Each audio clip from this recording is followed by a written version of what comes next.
नमस्कार, मैं लिखिता अग्रवाल। डीआईए और दक्षिणामुखी शिक्षण संस्थान की निःशुल्क कक्षाओं में आपका स्वागत है। पिछली बार हमने पढ़ा था कि भारत में यूरोपीय कंपनियों का आगमन किस क्रम में हुआ था और कैसे कैसे उन्होंने अपनी बस्तियां बसाई। आज हम एक महत्वपूर्ण कंपनी के बारे में पढ़ेंगे, ईस्ट इंडिया कंपनी। उन्होंने भारत में अपनी स्थापना कैसे की और कैसे कैसे धीरे धीरे व्यापारिक बस्तियां बसाते हुए अपने अस्तित्व को इतना संभाल कर रखा कि वो उन्होंने 300 वर्षों तक भारत में अपना साम्राज्य बना कर रखा। ठीक है, तो भारत में ब्रिटिश साम्राज्य विस्तार या ईस्ट इंडिया कंपनी किस तरह से आती है उसके बारे में आज हम चर्चा करेंगे। ये भारत में मुख्य ब्रिटिश कारखाने हैं कि उन्होंने कहाँ कहाँ पर अपनी बस्तियां बसाई। इनमें से इंपॉर्टेंट है सूरत, बम्बई, मद्रास और कोलकाता। ठीक है, ये आज भी बहुत इंपॉर्टेंट है भारत की राजनीति में, भारत की रणनीतिक भौगोलिक स्थिति में। ठीक है, और उस समय भी इम्पोर्टेंट थे। ठीक है, इन जगहों पर उन्होंने अपनी बस्ती किस तरह से बसाई इसके बारे में हम विस्तार से पढ़ेंगे। ठीक है, ईस्ट इंडिया कंपनी की स्थापना होती है 1600 ईस्वी में। ठीक है, और उस समय भारत में जो शासन रहता है अकबर का शासन रहता है, ये अपन ध्यान रखते हैं। 1605 में अकबर की मृत्यु हो जाती है और सलीम जहांगीर का शासन स्थापित होता है। ठीक है, जब ईस्ट इंडिया कंपनी की स्थापना होती है तब ब्रिटेन में जो रहती है एलिजाबेथ रहती है, उनका राज रहता है। ठीक है, तो ये याद रखने वाली बात है कि स्थापना के समय कौन कौन राजा थे और उनके आने के समय में कौन कौन से राजा थे और कौन कौन से शासक थे। ठीक है, 1608 ईस्वी में भारत आती है ईस्ट इंडिया कंपनी और उनके लाने वाले होते हैं, मतलब नेतृत्व करता होता है कैप्टन हॉकिंस। इनके जहाज का नाम था, याद रखिए, इंपॉर्टेंट हो सकता है, इंटरेस्टिंग भी है इसलिए बता रही हूँ। इनके जहाज का नाम था रेड ड्रैगन। ठीक है, और ईस्ट इंडिया कंपनी का जो अपन ढांचा देखते हैं, ये एक निजी कंपनी थी। निजी कंपनी में सारे डिसीजंस जो होते हैं वो कंपनी के बोर्ड ऑफ डायरेक्टर्स के द्वारा लिए जाते हैं। वो सारे ही अपनी रणनीति को अपने से लेते हैं, इस पे गवर्नमेंट का कोई भी प्रभाव नहीं होता और गवर्नमेंट इस पर कोई भी एक्शन नहीं ले सकती।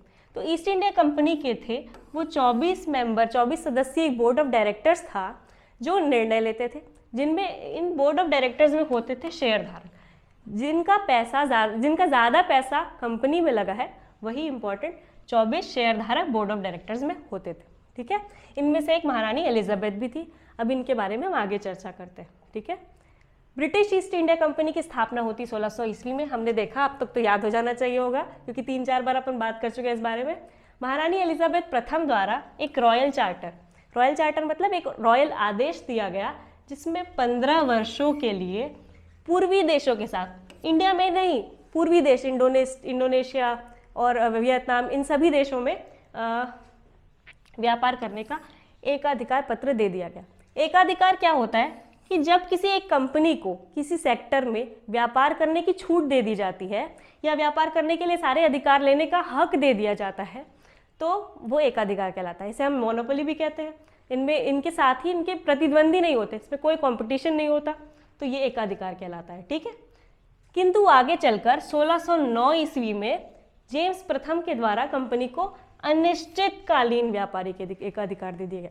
मतलब जब तक आप अपना सिक्का जमा सकते हो तब तक आप जमाओ, कोई दिक्कत नहीं है। ठीक है, जब तक आप मुनाफा कमा सकते हो तब तक कमाओ। तो इस तरह से उन्होंने अपना एक व्यापारिक अधिकार दे दिया। व्यापारिक अधिकार देने का एक महत्वपूर्ण रीजन हमको दिखता है कि एलिजाबेथ कंपनी के बोर्ड ऑफ डायरेक्टर्स में थी, उनको भी मुनाफा चाहिए था। अब उनको मुनाफा चाहिए था तो वो चाहेंगे कि कंपनी का मुनाफा होने से उनको डायरेक्ट मुनाफा होता। ठीक है, तो 1608 ईस्वी में कंपनी ने भारत के पश्चिमी तट पर एक फैक्ट्री खोलने का निर्णय किया। 1608 में कैप्टन हॉकिंस जो है वो जहांगीर के दरबार में अनुमति लेने के लिए आते हैं कि सर हमको भी व्यापार करने दो। हम लोग जैसे पहले लोग आते हैं, कैसे आते हैं कि सर हमको मौका दे दो सर, इस टाइप का। ठीक है, तो वो कैप्टन हॉकिंस जो था वो जहांगीर के दरबार में आया और वो बहुत मैनिपुलेट कर सकता था। वो फारसी भाषा का बहुत अच्छा जानकार था। अब फारसी भाषा का जानकार, उसके लिए कोई फारसी भाषा बहुत इंपॉर्टेंट नहीं है, बट वो जिस जगह जा रहा है तो उसके लिए प्रिपेयर होके जा रहा था कि भाई वहाँ पे लोग ऐसे हैं, उनका कल्चर ऐसा है, तो हम उनको इम्प्रेस कर सकें। ठीक है, तो फारसी भाषा का बहुत अच्छा जानकार था। तो इसी के चलते जहांगीर ने कैप्टन हॉकिंस को इंग्लिश खां की उपाधि दी थी कि भाई है तो बंदा इंग्लिश पर इसके जो संस्कृति वो खान के हिसाब से, इस हिसाब से, ठीक है। तो 1611 ईस्वी में अंग्रेज, यहाँ पर अपन ने देखा कि कैप्टन हॉकिंस आता है, बट उसको किसी कारणवश परमिशन नहीं मिलती। आगे देखते हैं, कैप्टन मिडिल्टन जो आता है जहांगीर के दरबार में और व्यापार की अनुमति लेने के लिए सफल हो जाता है। कैप्टन हॉकिंस पहले सफल नहीं हो पाया, लेकिन कैप्टन मिडिल्टन सफल हो जाता है। इसका रीज़न हम देखेंगे आगे कि क्या होता है। 1613 ईस्वी में सूरत में अंग्रेज़ों के साथ स्थायी कारखाना, मतलब एक परमानेंट कारखाना उन्होंने स्थापित करने की अनुमति दे दी। ये अब जहांगीर का मूड क्यों बदला, ये देखने की बात है, आगे देखते हैं, ठीक है। बीच में क्या हुआ, जब ये मिडिल्टन और हॉकिंस के बीच में एक कैप्टन आता है, बेस्ट, कैप्टन बेस्ट नाम में ही लिखा है उसका, ठीक है। पुर्तगालियों के बेड़े को पराजित करता है स्वाली में, जो कि सूरत के पास में है, और वहाँ पे पराजित कर देता है। अब पराजित करता है तो पुर्तगालियों का जो वर्चस्व है इतने समय से वो थोड़ा सा डगमगा जाता है, हिल जाता है, ठीक है। तो पुर्तगालियों को एकाधिकार जो है पता चल जाता है कि भाई मार्केट में पंगा लेने के लिए कोई आ गया है, ठीक है। तो पुर्तगालियों का व्यापारिक एकाधिकार को भंग कर देता है। अब आगे देखते हैं, 1615 ईस्वी में जेम्स प्रथम का एक दूत आता है यहाँ पर, सर थॉमस रो। दूत मतलब राजदूत, एम्बेसडर, ठीक है। एम्बेसडर आता है जहांगीर के दरबार में, और ये भी बहुत मैनिपुलेट करने वाला आदमी, मतलब अपनी बात मनवाने के लिए फेमस रहता है, ठीक है। तो इसका उद्देश्य होता है कि वे व्यापारिक संधि करें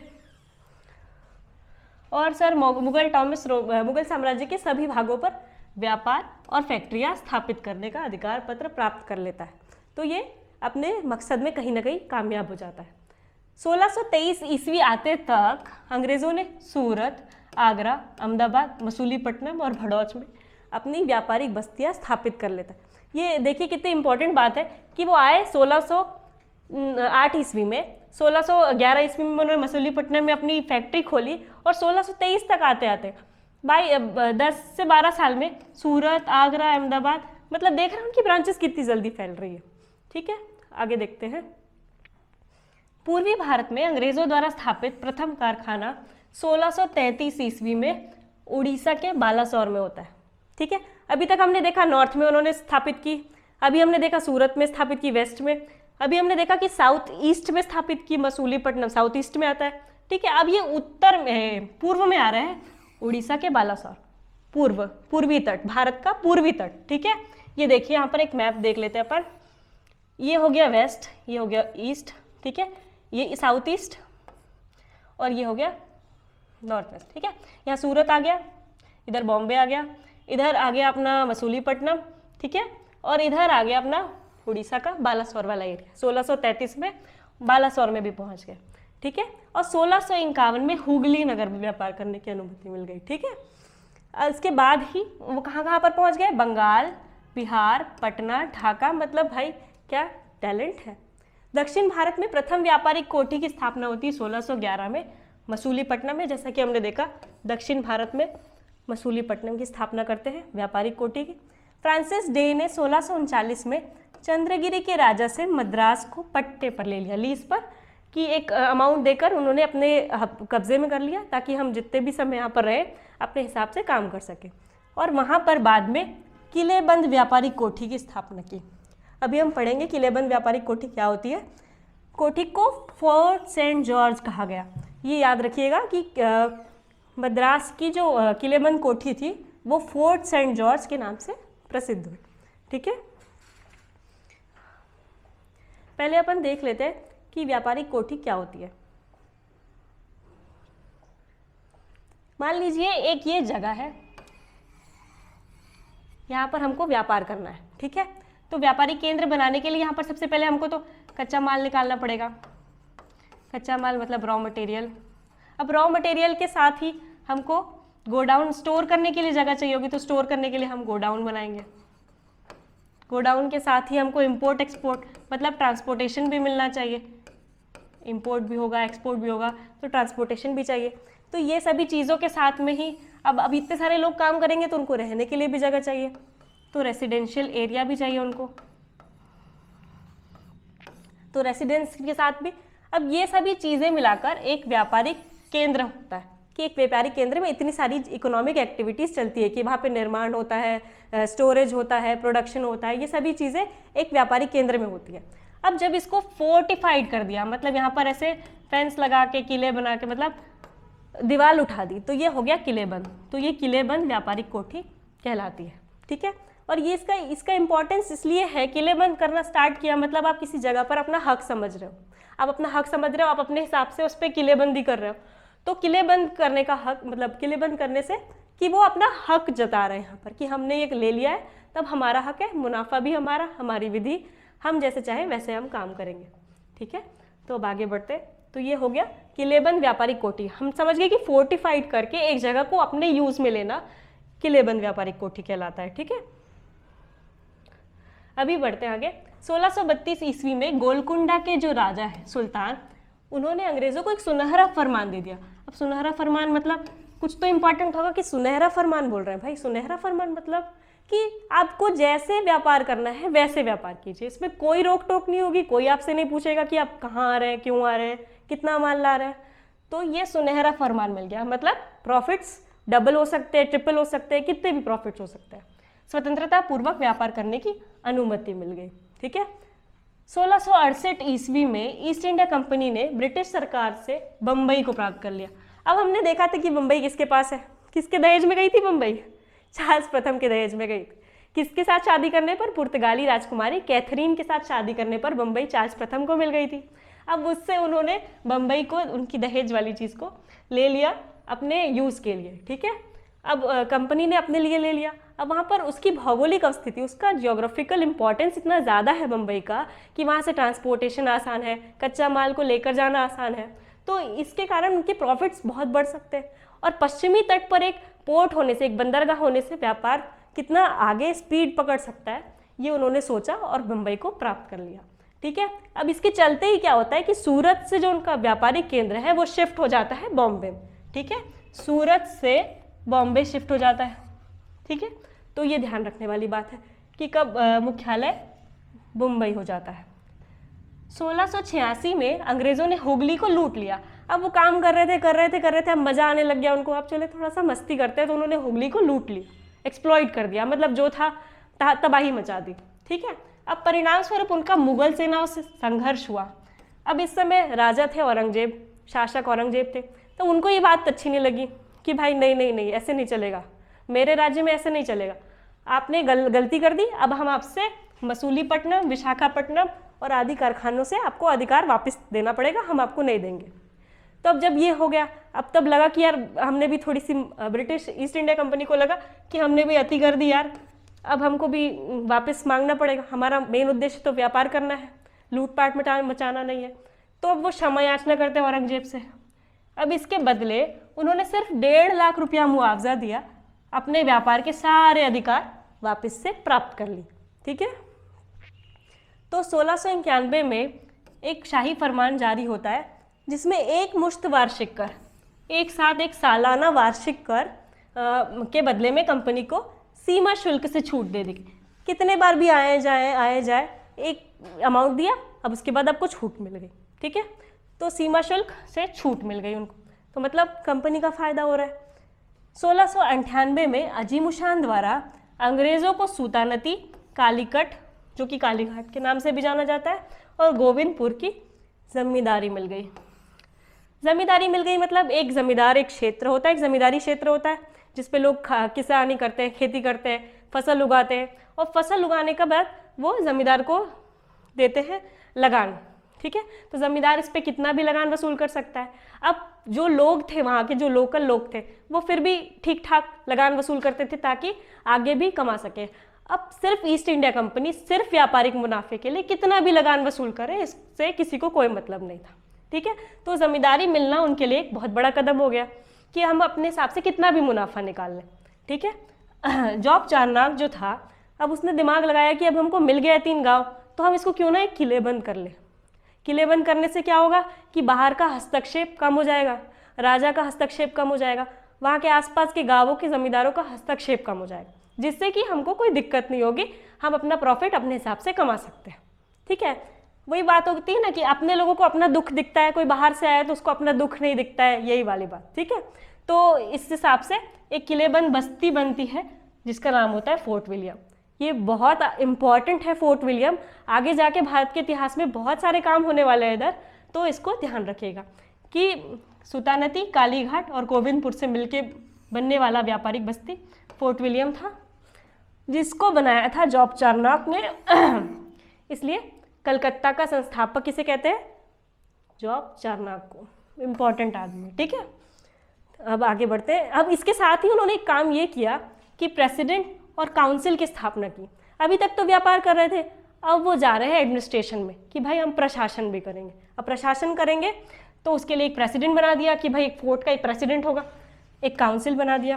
ठीक है, और इसके प्रथम प्रेसिडेंट चार्ल्स आयर थे, याद रखने वाली बात है। ठीक है, ध्यान दीजिएगा। ये देखिए कुछ इम्पोर्टेंट, अभी हमने देखा था कि कुछ इम्पोर्टेंट फोर्ट हैं, Fort William, Fort Saint George, Fort Saint David, और ये बॉम्बे प्रेसिडेंसी बनने वाली है जो बाद में। ठीक है, सूरत से जो कि स्थापित होके यहाँ पर आगे, मतलब यहाँ से यहाँ तक, सूरत से व्यापारिक केंद्र आ जाता है बॉम्बे में। ठीक है, कोलकाता, यहाँ पर हम देख सकते हैं गोविंदपुर, सुल्तानती, कालीघाट, इसको मिला के बनता है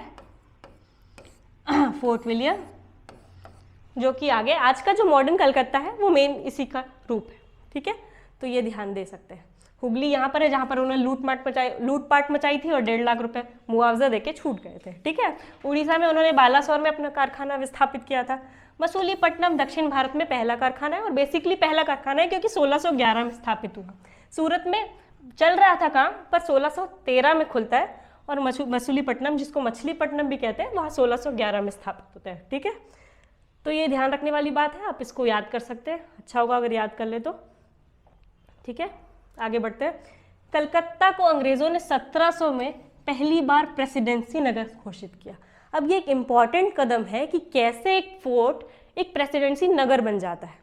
ठीक है, क्योंकि जब फोर्ट में क्या होता था कि व्यापारिक काम होता था, अब प्रेसिडेंसी बनना मतलब प्रेसिडेंसी नगर बन गया, मतलब वहाँ पे लोग रह रहे हैं, उनके लिए स्कूल खोलेंगे, उनके लिए फैसिलिटी उपलब्ध कराएंगे, तो नगर बन गया। मतलब एक तरह से वो अपना घुसा रहे हैं, अपना शहर घुसा रहे हैं भारत के शासन। ठीक है, कलकत्ता 1774 से 1911 तक, बहुत इंपॉर्टेंट है कलकत्ता भारत के इतिहास में, मतलब आधुनिक भारत के इतिहास में ब्रिटिश भारत की राजधानी बना रहा। इसमें बहुत सारे ऐसे इवेंट्स, ऐसी घटनाएं होने वाली हैं जो कि भारत के इतिहास में एक मोड़ का रूप साबित होने वाली है। ठीक है, तो इसको ध्यान रखिएगा कि 1774 से 1911 तक ब्रिटिश राजधानी रहा, ब्रिटिश राजधानी भारत में रहा। 1717 से मुगल सम्राट फर्रुखशियर का इलाज कंपनी के एक डॉक्टर ने कर दिया। अब फर्रुखशियर था औरंगजेब का बेटा। ठीक है, उसका तबीयत थोड़ा सा ऊपर नीचे चलता रहता था, तो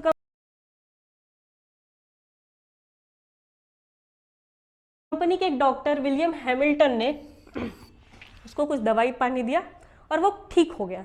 अब वो इतना खुश हो गया उनके इस व्यवहार से कि भाई मुझे ठीक कर दिया कंपनी के डॉक्टर ने, तो व्यापारिक सुविधाओं वाला एक फरमान जारी कर दिया कि व्यापारिक सुविधाएं, आपको जितनी सुविधाएं चाहिए हम दे रहे हैं क्योंकि आपने मुझे ठीक कर दिया।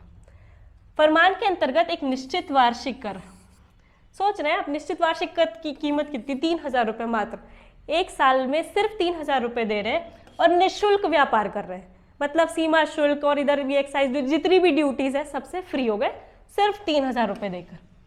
तो ये कंपनी के लिए एक बहुत बड़ी जीत होती है। बम्बई में कंपनी द्वारा ढाले गए सिक्कों को संपूर्ण राज्य में चलाने की आज्ञा दे दी। अब आप सोच सकते हैं कि भारत के राज्य में मुगल शासन जो कर रहे हैं उनको छोड़कर वो सिक्के नहीं बना रहे, एक विदेशी आकर भारत में सिक्के ढाल रहा है और वो सिक्के पूरे देश में चलाने के लिए परमिशन मिल गई उनको। सोच रहे हैं कितना बड़ा कदम ये भारत में ब्रिटिश साम्राज्य के घुसने का एक संकेत दे रहा है। ठीक है, अब उन्होंने वही कर देने पड़ते थे जो भारतीयों को देने पड़ते थे। भारतीयों की तो वैसे भी हालत बहुत अच्छी थी नहीं, मतलब भारतीय किसानों की जो मेन कर देते थे, अब वो वही मिनिमम कर दे रहे थे जो भारतीय नॉर्मल भारतीय लोग दे रहे हैं, जो मुनाफा भी कमा रहे हैं और कर भी कितना कम दे रहे हैं जो नॉर्मल भारतीय देते हैं। तो ये बात सोचने वाली है। अब ब्रिटिश इतिहासकार आर्म्स बोलता है कि भाई ये बहुत बड़ा अधिकार मिला है आपको, महाधिकार पत्र है, इसे मैग्ना कार्टा कहा उसने, कि भाई ये बहुत बड़ा डिसीजन है आपके लिए कि आपको सिर्फ नॉर्मल कर देने पड़ रहे हैं। ठीक है, तो देख सकते हैं आप कि कंपनी को किस किस तरह से कितने तरह से फ़ायदा पहुंचाया जा रहा है, चाहे वो मुगल शासन की तरफ से हो या कंपनी मतलब ब्रिटिश गवर्नमेंट की तरफ से हो। ठीक है, अब ये हमने देखा था कि भारत की कंपनी की फैक्ट्री किलेबंद क्षेत्र जैसी होती थी, जिसके अंदर गोदाम, दफ्तर, कंपनी के कर्मचारियों के लिए घर होते थे। ठीक है, ये ध्यान रखने योग्य बात है। कभी भी आपको किलेबंद सोचना है तो आपको एक ऐसा जगह इमेजिन करना है जहाँ पर, जैसे आप देख सकते हैं कि रेलवे कॉलोनी होती है या ऐसी आसपास जो भी कोई प्लांट वाली कॉलोनी होती है, तो आप वो देख सकते हैं। ठीक है, इसी तरह आज की क्लास का अंत करते हैं। आशा है आपको क्लास अच्छी लगी होगी। धन्यवाद।